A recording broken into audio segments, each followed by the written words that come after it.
बहनों और भाइयों, उत्तर प्रदेश की धरती मर्यादा पुरुषोत्तम प्रभु श्री राम की पावन धरती है। उत्तर प्रदेश की धरती देवादिदेव महादेव बाबा विश्वनाथ की पावन धरती है। उत्तर प्रदेश की धरती लीला बिहारी भगवान श्री कृष्ण की धरती है। उस पावन धरा से आज भारत की संस्कृति, अध्यात्म, शिक्षा, कला और भारत को, स्वतंत्र भारत को राष्ट्रगान और राष्ट्रगीत देने वाली इस पावन धरा, बंगाल की इस पावन धरा को नमन करने के लिए, आपका आह्वान करने के लिए आज मैं आपके बीच में आया हूं। मैं इस पावन धरा को कोटि कोटि नमन करते हुए आप सबका मैं अभिनंदन करता हूं।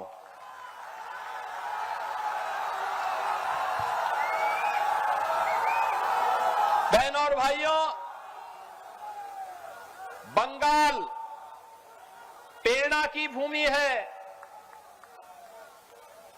भारत को दिशा देने वाली धरती है।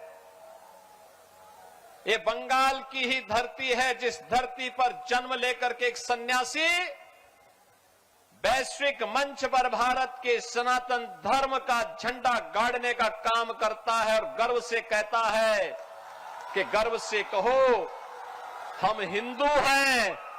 और हिंदूपन का एहसास किसी ने किया था और करवाया था तो स्वामी विवेकानंद ने इसी पावन धरा से किया था। यही बंगाल की तो धरती है,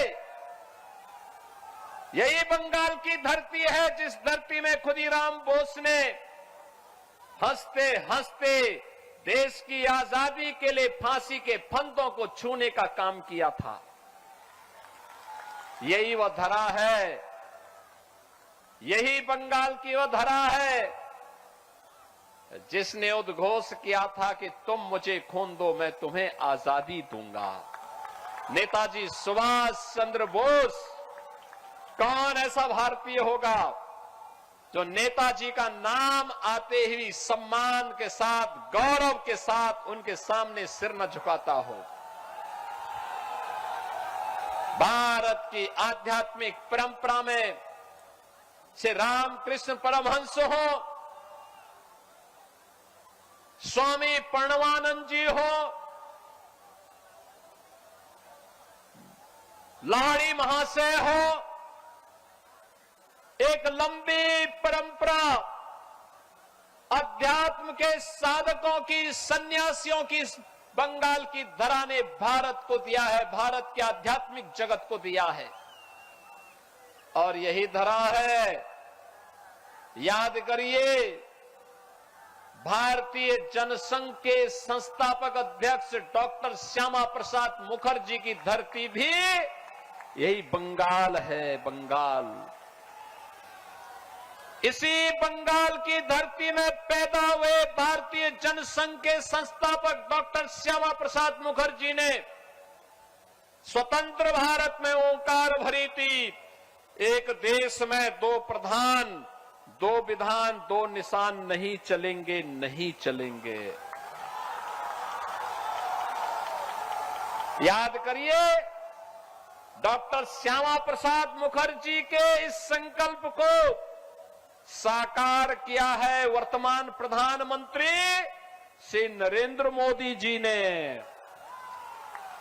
कश्मीर में धारा 370 समाप्त किया, शेष कश्मीर का कानून भी शेष कश्मीर पर बाबा साहब भीमराव अंबेडकर के द्वारा बनाए गए संविधान को भी लागू करवा करके एक भारत श्रेष्ठ भारत का एक आदर्श प्रस्तुत करने का काम ये प्रधानमंत्री मोदी जी के नेतृत्व में हुआ है। संकल्प था डॉक्टर श्यामा प्रसाद मुखर्जी का कांग्रेस उस संकल्प को पूरा नहीं कर पाई, अन्य दल नहीं कर पाए, तमाम प्रधानमंत्री आए नहीं कर पाए। मोदी जी ने आतंकवाद की ताबूत पे अंतिम कील ठोकते हुए कश्मीर में धारा 370 सदैव के लिए समाप्त कर दी है। बहनों और भाइयों, यही तो धरती है जिसने भारत को एक से एक बड़े वैज्ञानिक दिए थे। यही धरती है जो शिक्षा की प्रेरणा भूमि थी, और यही धरती थी जिसके माध्यम से गुरुदेव रविंद्रनाथ ठाकुर ने भारत को राष्ट्रगान दिया था, जन गण मन। ये इसी बंगाल की धरती ने दिया है। ये बंगाल की धरती है जिसने वंदे मातरम का गीत पूरे भारत को दिया था, जो भारत की आजादी का अमर मंत्र बन गया। और यह वर्ष राष्ट्रगीत वंदे मातरम के 150 वर्ष पूर्ण होने के उपलक्ष्य में पूरे देश में समारोह हो रहे हैं। संसद में विशेष सत्र चला। बंकिम चंद्र चट्टोपाध्याय को पूरे भारतवासियों ने नमन किया। यह धरा बंगाल है, प्रेरणा की धरा है, कला की धरा है, संस्कृति और अध्यात्म की धरा है। उस धरा को आज टीएमसी ने तुष्टीकरण की धरा बना दिया है, लूट का धरा बना दिया है, अराजकता और गुंडागिर्दी का धरा बना दिया है। यहां पर यह क्षेत्र कृषि बाहुल्य है। अन्नदाता किसान सस्य श्यामला मातरम वंदे मातरम की इस बंगाल की पावन धरा से अन्न उत्पन्न करता है, लेकिन उन किसानों को उसका उचित दाम टीएमसी की सरकार नहीं दे पाती है, उन्हें सुविधा नहीं दे पाती है। याद करिए, आपकी डेमोग्राफी को बदलने का काम हो रहा है। तुष्टीकरण की पोषक टीएमसी की सरकार आपके विकास को बाधित कर रही है। स्वतंत्र भारत में जब ये देश आजाद हुआ था, तब तक बंगाल का शेयर भारत की अर्थव्यवस्था में 1/3 हुआ करता था, और धीरे धीरे करके यहां के कल कारखाने बंद होते गए, यहां के एमएसएमई उद्योग बंद होते गए, यहां की कला को, यहां की संस्कृति को, यहां के शिक्षण संस्थानों को, यहां की राजनीति ने निगल दिया। पहले कांग्रेस ने, फिर वामपंथियों ने, और पिछले 15 वर्षों में टीएमसी की अराजकता का शिकार बंगाल हो गया है। भारत की उर्वरा भूमि, भारत की अर्थव्यवस्था को एक नई ऊंचाई देने वाली बंगाल की धरती आज टीएमसी के भ्रष्टाचार के कारण, उनकी अराजकता के कारण, आज कंगाल होती हुई दिखाई दे रही है। हमें महाकाली की इस धरा को कंगाल नहीं होने देना है। मां दुर्गा की इस पावन धरा को कंगाल नहीं होने देना है। सस्य श्यामला कही जाने वाली इस पावन धरा को हमें तुष्टीकरण और अराजकता की धरती नहीं बनने देना है। बंगाल की धरती पर गौकसी होने की छूट नहीं देनी है, गाय को कटने की छूट नहीं देनी है।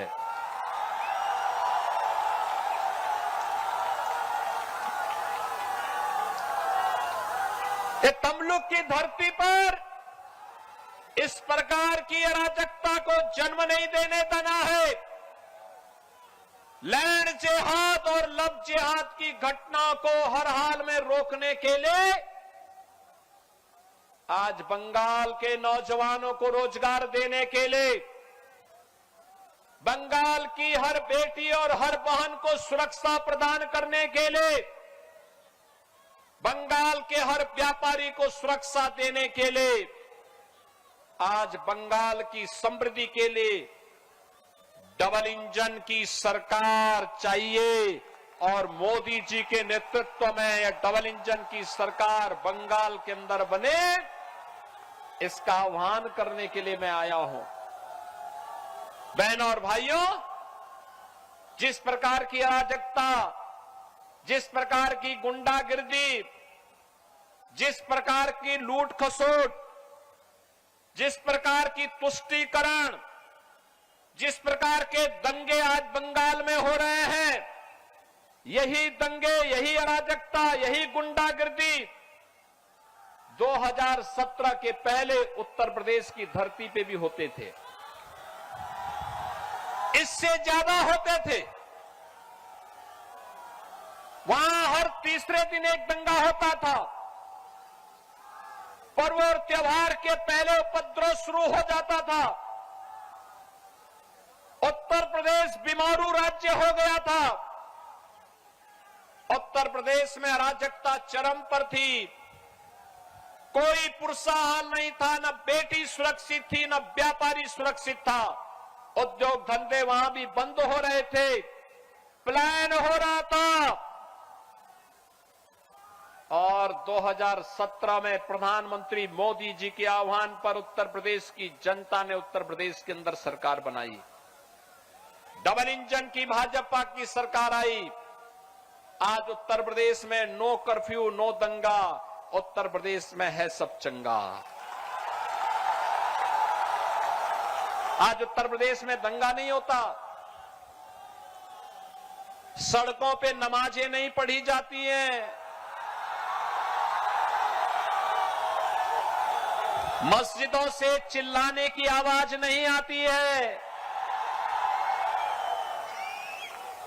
लव जिहाद की घटना के लिए एक सख्त कानून बनाया गया है। लैंड जिहाद की घटना नहीं घटित हो सकती है, गौ हत्या नहीं हो सकती है, हर बेटी भी सुरक्षित है, हर व्यापारी भी सुरक्षित है, हर हाथ को काम है, हर खेत को पानी है, हर बहन और हर माता को स्वावलंबन के साथ आगे बढ़ने के लिए वहां पर डबल इंजन सरकार नई नई योजनाएं चला रही है। और उत्तर प्रदेश की प्रगति को देखना है।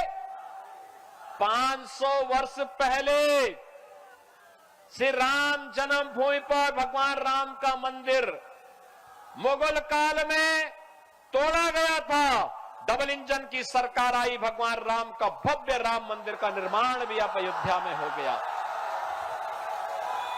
कोई नहीं रोक पाया, न कांग्रेस, न टीएमसी, न समाजवादी पार्टी, न डीएमके, ये कोई नहीं रोक पाया, न आरजेडी रोक पाई।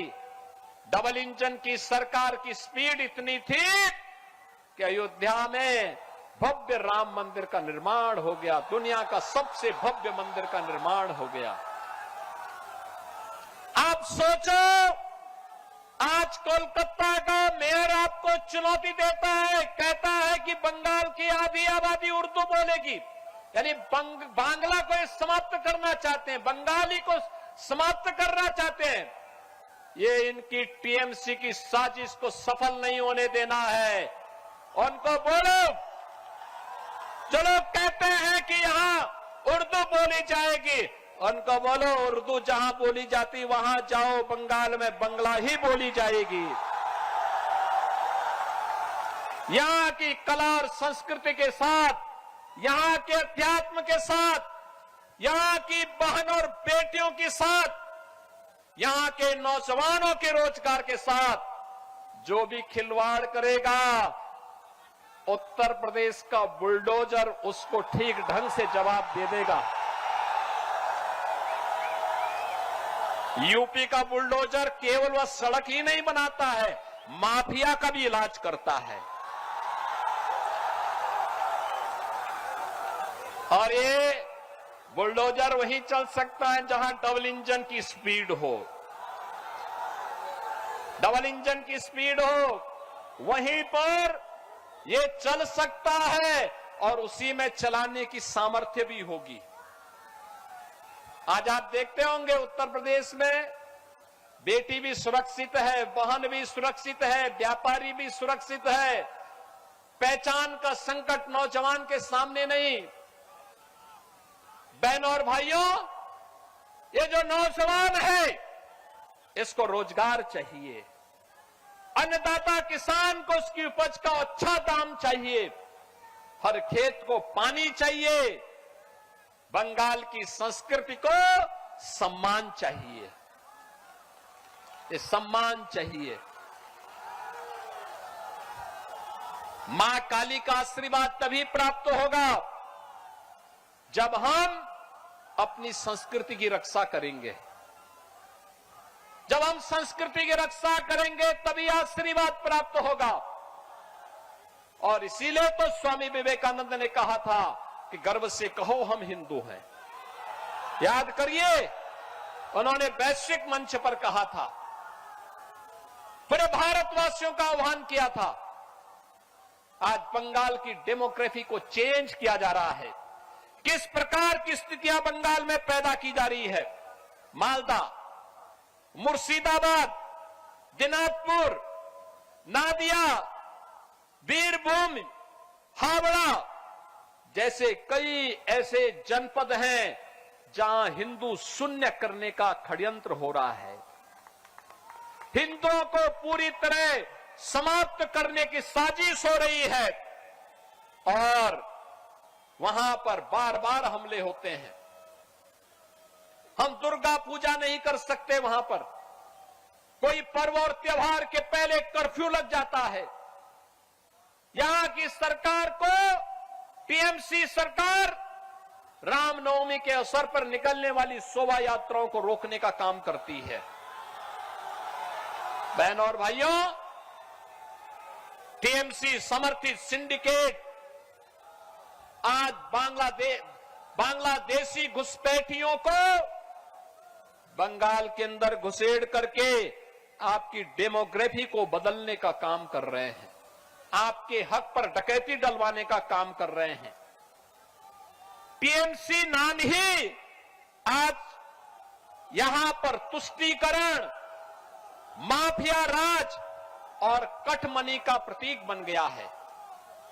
यानी टीएमसी का मतलब टी तुष्टीकरण, एम माफिया राज और सी कठमनी।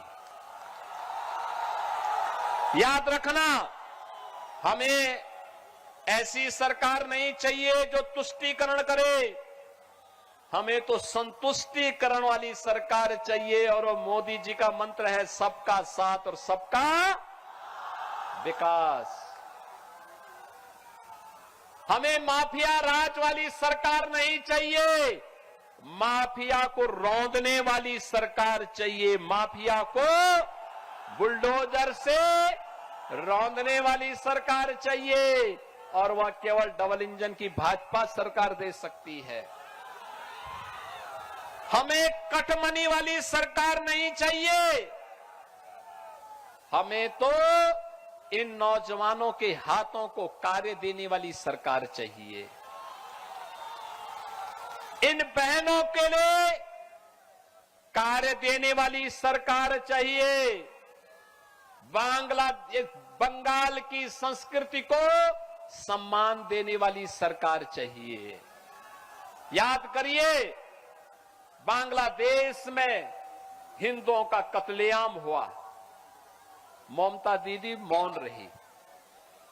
उनको भय था वो बोलेगी तो उनका वोट बैंक खिसक जाएगा, उनका वोट बैंक खिसक जाएगा। हमने विरोध किया, हमने विरोध किया। ये हिंदुओं पर अत्याचार स्वीकार्य नहीं, मुंहतोड़ जवाब देंगे।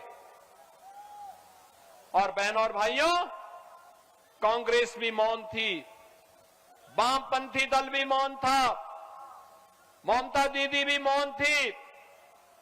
इनको लगता था जैसे वहां कुछ हो ही नहीं रहा है।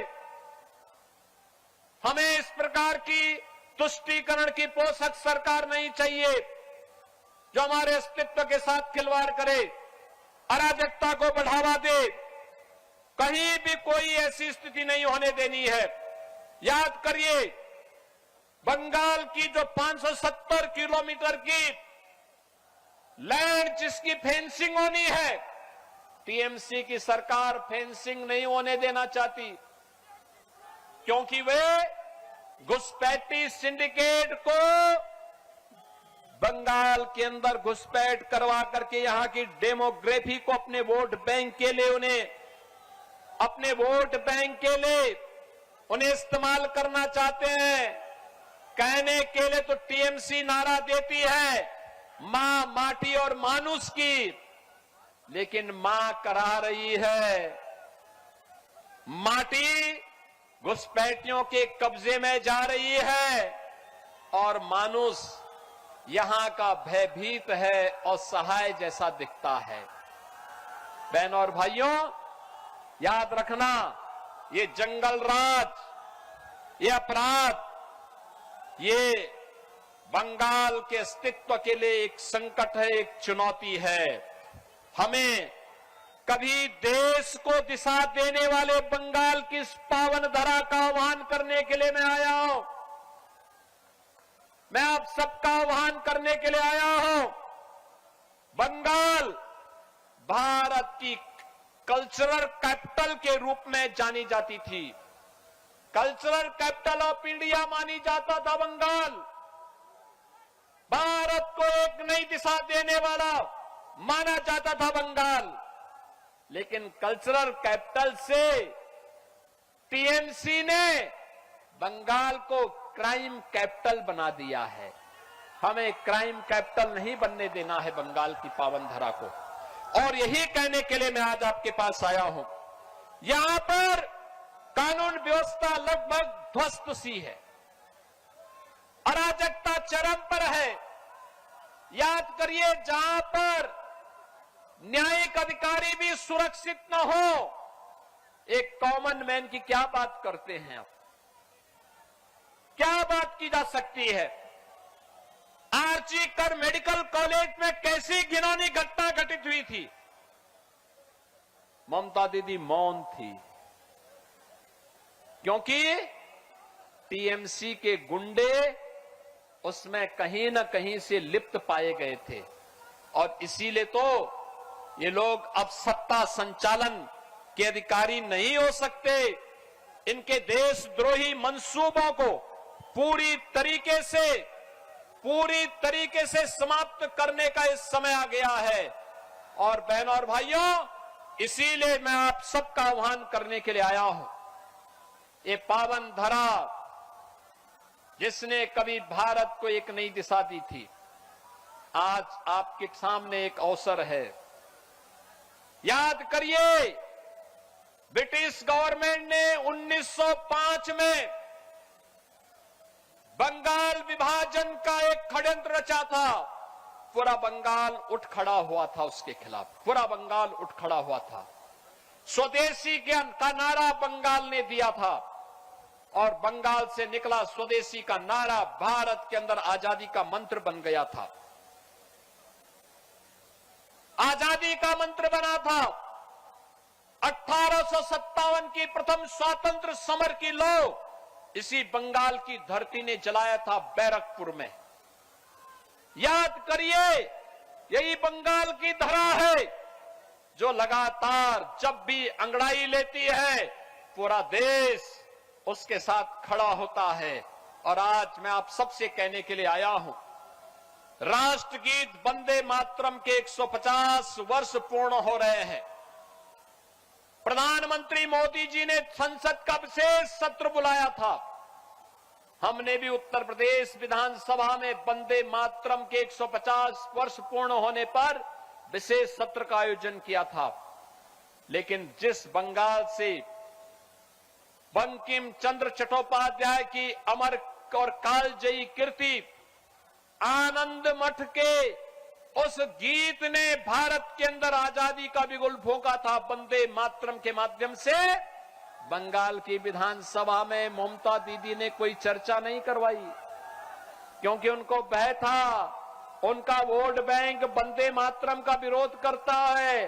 और मैं कहता हूं, भारत की धरती पर कोई वंदे मातरम गाने में परहेज करता है तो उसको भारत की धरती को छोड़ करके वहां जाना चाहिए जहां उसके लिए स्थान हो। ये तो राष्ट्र वंदना का गीत है, हर भारतवासी को गाना चाहिए। और अगर कोई वंदे मातरम का विरोध करता है तो फिर भारत उसको स्वीकार नहीं कर सकता, भारत उसको स्वीकार नहीं कर सकता। और इसलिए बहनों और भाइयों, मैं आप सबका आज के इस अवसर पर आह्वान करने के लिए आया हूं। एनडीए प्रत्याशी के रूप में भारतीय जनता पार्टी ने श्री निर्मल खांडरा को अपना प्रत्याशी बना करके आपके बीच उतारा है।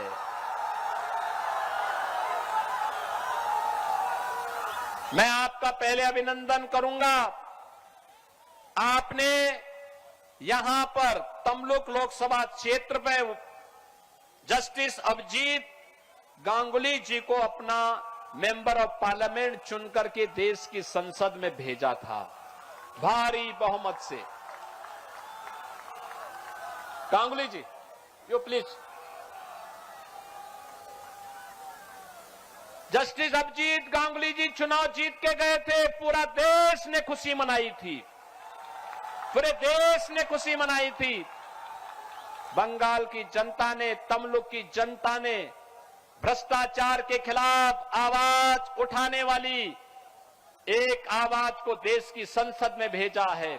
और मैं इसलिए आपका अभिनंदन करता हूं और अभिजीत जी का भी हृदय से अभिनंदन करता हूं। और बहनों और भाइयों, आज भारतीय जनता पार्टी ने यहां पर श्री निर्मल खांडरा को अपना प्रत्याशी बनाकर आपके बीच उतारा है। निर्मल खांडरा को अपना आशीर्वाद देंगे, सबका आशीर्वाद। दोनों हाथ उठा करके बोले, दोनों हाथ उठा करके, सबका आशीर्वाद है ना? पक्का जीतेंगे अगर आप सब आशीर्वाद दे देंगे तो। जिताएंगे, कमल खिलाएंगे। याद रखना, बंगाल में ही कमल खिलेगा, क्योंकि यहां सबसे अधिक तालाब भी हैं। इसी में कमल खिलता है।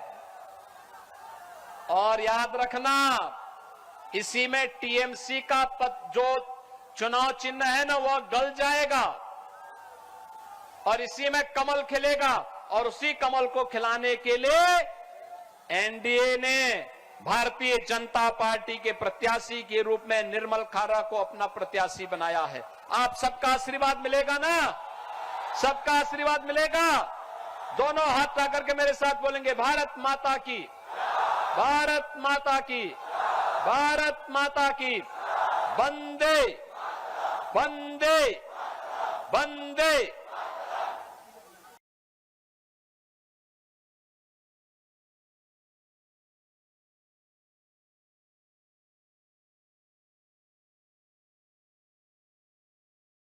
राजनीति हो या क्रिकेट, देश विदेश की ब्रेकिंग हो या आपके मोहल्ले की बड़ी खबर, सब मिलेगा एक ही ऐप में, सबसे तेज और भरोसेमंद। अभी डाउनलोड करें दैनिक भास्कर डिजिटल।